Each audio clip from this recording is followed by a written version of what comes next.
Olá, minha gente, tudo bem? Sejam muito bem-vindos nessa série maravilhosa que a gente está fazendo sobre violência doméstica, sobre as mulheres empoderadas, sobre as mulheres que mudam a vida de mulheres. Como o objetivo desse canal é ter conteúdos positivos, a gente espera que ao final desse vídeo traga muita coisa boa para você, para a sua vida, para a vida da sua família e para as mulheres, né, que com certeza precisam desse apoio, né? Eu vejo uma coisa muito importante que é a união. Juntas, vocês são muito fortes. Então, as mulheres empoderadas vão dominar o mundo, já dominam, né? Hoje nós temos aqui o prazer de receber nossa querida amiga Cristina Castro, que é idealizadora do Instituto Glória, uma plataforma de transformação social, professora da UNB na área de empreendedorismo e inovação, coordenadora da pós-graduação em biotecnologia e biodiversidade da Universidade de Brasília e embaixadora da WEA América. Como o currículo dela é grande, eu vou pedir para que ela continue e se termine sua apresentação. Cristina, seja bem-vinda. Muito obrigada, é um super prazer estar aqui, estar com vocês, todos que estão assistindo, Lu, pela parceria, Inácio, obrigada. Eu sou professora da Universidade de Brasília, sou pesquisadora, trabalho com a área de inovação, empreendedorismo, já há muito tempo. Em 2019, eu criei uma ONG, uma ONG chamada Instituto Glória. Nas redes sociais Eu Sou a Glória, e ela visa acabar com a violência contra mulheres e meninas no mundo. Hoje estamos em 194 países, somos signatários do Pacto Global da ONU, temos no Brasil 27 projetos acontecendo, temos mais de 394, atualmente estamos com 394, perdão, voluntários trabalhando dentro do Instituto só no Brasil. E nos primeiros 2 anos, 2019 a 2021, nós impactamos 228 mil pessoas no Brasil, e só esse ano já passamos o número de 800 mil pessoas. Então, o Instituto ele atua em 5 frentes: empreendedorismo, educação, saúde, acesso à justiça e segurança. São as frentes que a gente trabalha para atuar com o fim da violência de gênero. E lembrando por que trabalhar com violência de gênero. A cada 2 segundos no Brasil, uma mulher sofre violência. A cada 2 minutos, a Lei Maria da Penha é acionada. A cada 9 minutos, uma menina é estuprada. E a cada 2 horas, uma mulher é morta. Então, eu resolvi, entrei para um programa chamado We Americas, um programa do Departamento de Estado americano, criado pelo Obama em 2012, onde eu sou até hoje alumni. E quando eu retornei para o Brasil, eu tinha uma missão: atuar com a questão do empoderamento feminino, para justamente mudar esse cenário. E é o que eu venho fazendo desde então, a partir da plataforma Instituto Glória, e vendo a mudança que é possível, e nós podemos mudar o mundo, e nós podemos reestruturar processos culturais para justamente viver num mundo melhor. Então, esse acho que é o meu maior trabalho: sonhar e tentar ver um mundo melhor. Sonhar e transformar em realidade, né? Vamos lá, Lucinda Silveira, nossa outra entrevistada, pesquisadora em gastronomia social, CEO, fundadora do NEC, Núcleo de Envolvimento Comunitário, que atua no combate à fome e à agricultura sustentável, através de tecnologias sociais para empoderamento feminino, geração de renda e economia solidária. Lucinda, seja muito bem-vinda, pode se apresentar para o pessoal, por gentileza. Então, eu venho de um trabalho, né, com gastronomia. Antigamente eu era chefe de cozinha, mas era um lugar que me incomodava um pouco, né? Digamos assim, que eu não dialogue tanto mais com essa gastronomia profissional, da ótica da gourmetização da comida e tudo mais. E aí lá em 2015 eu começo uma imersão maior dentro de uma esfera que a gente chama de patrimônio cultural alimentar, e tem a oportunidade de circular nas comunidades tradicionais desse Brasil, né? Então, eu trabalhei em aldeia, quilombo, comunidade ribeirinha. E isso me traz uma outra vivência, né? Me traz um outro olhar, né? Um olhar de um povo originário, um olhar de uma outra relação sobre as mulheres e sobre a terra, né? Aí, em 2018, eu estando aqui em Sorocaba, né? Fiquei aqui em casa por um tempo, e a gente começou um trabalho com mulheres de periferia associadas à agricultura sustentável. E aí é um entendimento, né, justamente como a Cristina falou, que existem várias violências, né, contra a mulher. Uma delas é não garantir o acesso à alimentação, né? Eu acho que essa é uma violência que é estrutural. Enquanto uma pessoa está passando fome nesse país, a gente não pode falar que é um país, né, com condições ou situações favoráveis, porque a gente está falando de um indivíduo passando fome. E isso, no caso das mulheres, é extremamente acentuado, porque quando você circula nos lugares mais periféricos da cidade, você percebe que a realidade da grande maioria são mulheres com filhos, né? O pai, enfim, é ausente. E aí o NEC surge na perspectiva de criar práticas que consigam fomentar a agricultura sustentável nas cidades. Então, a gente tem um projeto de implementação de agroflorestas urbanas. Então, a gente capacita mulheres, né, a transformar terrenos que estão ociosos na cidade a terrenos produtivos, de uma forma ecologicamente correta, de uma forma sustentável. E, com isso, garantir a alimentação melhor para a família. Além disso, o NEC também tem um trabalho que é voltado para os territórios que têm vocação rural. Então, a gente trabalha com assentamentos rurais, a gente trabalha com quilombo, com agricultura familiar, que produz alimentos orgânicos e fomenta o escoamento desses produtos na cidade, né? Como uma forma de garantir o acesso do alimento saudável, do alimento orgânico, para as mulheres, enfim, para a comunidade e para a cidade que está no entorno ali, enfim, o que participa, o que gostaria de ter acesso a uma alimentação melhor. Se a gente olhar um dado assim simples, né, em 6 meses que a gente está executando o projeto, de fato, com sede e tudo mais estruturado, a gente conseguiu escoar toneladas de alimentos orgânicos, né? Então, a gente está falando de uma cidade se alimentando melhor, de uma cidade ingerindo um alimento que tem responsabilidade por trás, e esse alimento, ele fomenta, né, viabilidade econômica, por exemplo. E aí a gente vê realidades, né, dentro dos assentamentos, enfim, vê realidades dentro das propriedades rurais, que é mulheres conseguem, às vezes, romper o ciclo de violência porque ela tem viabilidade econômica, né? Uma das coisas que mais prende uma mulher no ciclo de violência é a falta de viabilidade econômica. Então, o projeto todo gira em torno disso, né? De como você trazer a comida, né? Como a ideia central da transformação da relação dessas mulheres com a sua alimentação, enfim, com a sua vida, e como isso pode gerar renda e gerar valor para o restante da sociedade, né? Para fomentar a alimentação saudável em todas as esferas. Nossa, que incrível tudo isso que eu estou ouvindo. Ó, eu acho que isso aqui daria uma série só para tudo isso que vocês estão falando. Mas eu vou tentar focar um pouquinho no nosso tema, que é a violência doméstica.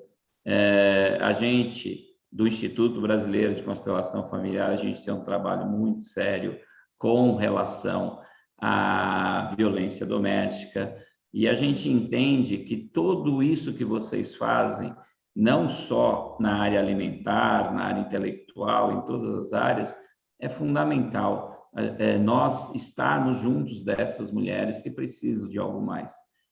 Eu apoio e sou um profissional especializado em cooperativismo, e tudo isso que a Lucinda me falou vem muito de encontro com as cooperativas, com os trabalhos na agricultura que hoje a gente tem. Mas, como assuntos são as mulheres, vamos abrir um debate aqui, Cristina e Lucinda. O que faz para essas mulheres terem algo diferente, algo mais?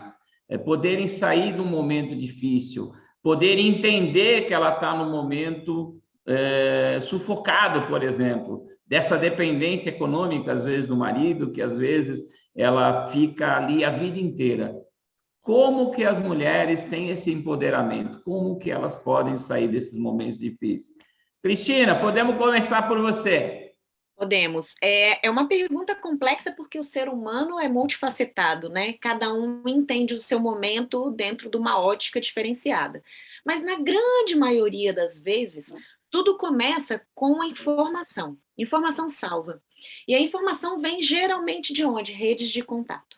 Então, é a escola, é a professora do aluno que vê que aquela mãe está passando por um problema de sofrimento, ou de violência, ou de fome, e a vizinha, a avó, a mãe, uma melhor amiga. Então, a gente percebe que dentro do processo, dentro do mundo feminino, a sororidade, a irmandade nessa questão de uma rede de apoio, ela é fundamental. Mulheres em sistemas penitenciários, na sua grande maioria, são visitadas apenas por amigas, porque o marido não vai, porque o pai não vai, porque os familiares não vão. Então, o mundo, a relação dela com o mundo externo, na sua grande maioria, vem de alguma amiga ou de uma rede de apoio feminina que ajuda no processo. Dentro de casa, também é a mesma coisa. Para uma mulher ir trabalhar, ela precisa de uma vizinha, para uma mulher ir a um supermercado, ela precisa deixar essa criança com alguém. Então, eu acho que o processo de mudança, ele vem muito de sinais da rede de apoio. E aí é o que faz, por exemplo, uma coisa que nós do Instituto fazemos muito é trabalhar com as escolas, com os hospitais, com as comunidades, entender quem são as lideranças comunitárias, formar essas lideranças comunitárias, porque, na verdade, somos agente do bem. E aí, com isso, é mais fácil tocar as realidades que são tão diferentes no Brasil, num país continental, mas no mundo onde a cultura, a identidade social é tão diferenciada e as necessidades também. E Lu, eu pegando esse gancho da Cristina, eu vejo que a informação da maneira correta é fundamental. E muita gente hoje vai no Dr. Google e busca informações das mais incabíveis possíveis. Lu, o que você acha para tudo isso? Sim. Então, eu trabalho com comunidades bem vulneráveis, né? A gente está falando de uma cidade que é grande, né? Sorocaba não é uma cidade pequena, mas que existe uma realidade que não é observada, né? Assim como a violência contra a mulher, né? Quando a gente fala de lidar com a violência, é bem complexo porque existe uma naturalização da violência, né? Já começa por aí. Quando você olha um sistema que ele historicamente é um sistema patriarcal, onde naturaliza as opressões, só para fazer essa mulher ter consciência de que o que ela vive, a experiência doméstica dela não é uma experiência natural, aonde diz que realmente é assim, homens são assim, eles reproduzem isso é o comportamento natural dos homens, já é muito difícil, né? Então, conseguir trazer essa consciência de que não, nenhuma mulher merece esse tratamento, nenhuma mulher merece ficar presa em casa por questões financeiras, já é bem complexo, porque não só homens, mas mulheres também crescem, né, ouvindo, né, um ciclo de reprodução da naturalização dessas violências, né, e que, né, uma ferramenta sistêmica e o sistema patriarcal é muito bem estruturado, coloca sempre a culpa na mulher, né, então o tempo todo ela está se sentindo incapaz, e ela não está se sentindo capaz de transformar aquela realidade. Então, ela não é boa o suficiente, enfim, né, ela traz aí um arcabouço de ideias que são fomentadas na cabeça dela, aonde, né, toda aquela violência que ela sofre é naturalizada e ela, né, muitas vezes é colocada como a responsável para resolver essas violências, né? Então, o seu marido te trata assim, então você tem que fazer isso com o seu marido para ele cuidar melhor de você. Não, né? Mas é muito difícil você conseguir, né? E aí é isso, é você sentar em grupo e fazer um trabalho que ele tem que ser comunitário, porque uma mulher que ela vem de um ciclo de violência onde a avó apanhava, onde a mãe apanhava, onde ela apanha, né, no caso mais severo, é muito complexo fazer ela trazer para ela entendimento de que ela tem que romper com esse ciclo da violência, né? E aí também é difícil fazer com que mulheres que estão no entorno dela acompanhem esse processo. Por quê? Porque é um processo delicado, né? Quando você está na realidade da comunidade, porque são outras relações, enfim. E aí também existe uma ausência ainda bem grande de políticas públicas que garantam a continuidade dessa ação.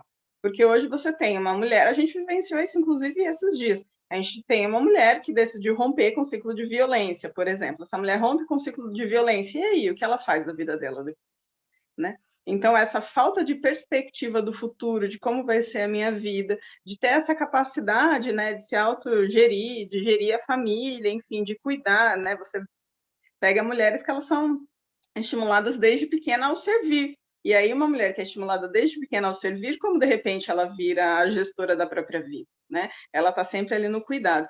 Então, lidar com essas esferas é muito complexo. Eu acho que o fundamental é isso, a gente entender e desnaturalizar essas relações, né? Dizendo, não, homens não são assim, homens são ensinados a serem assim, isso não é um processo natural, né? E esse ensinamento precisa mudar.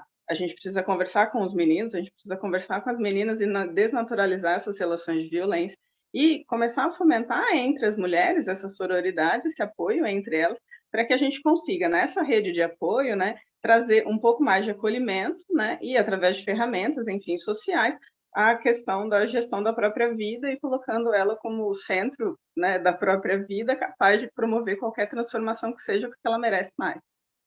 Lu, eu gostaria de ficar ouvindo aqui muito, muito, mas a gente chegou ao fim desse encontro. E como tem muito conteúdo, a gente vai deixar aqui embaixo na descrição do vídeo o contato da Cristina, da Lucinda, das entidades que elas representam, para quem tiver interesse. O objetivo desse canal é trazer uma informação positiva. Compartilhe esse vídeo para todas as mulheres que você conhece e todos os homens também que precisam aprender a lidar com as mulheres, né? Eu fui criado por mãe e por vó. Eu sei quanto as mulheres são importantes na nossa vida. Bom, eu vou convidar vocês para mais um encontro. Então, a gente encerra esse por aqui e outro dia nos encontramos. Obrigado, Cristina. Obrigado, Lu. Até a próxima. Obrigada a você.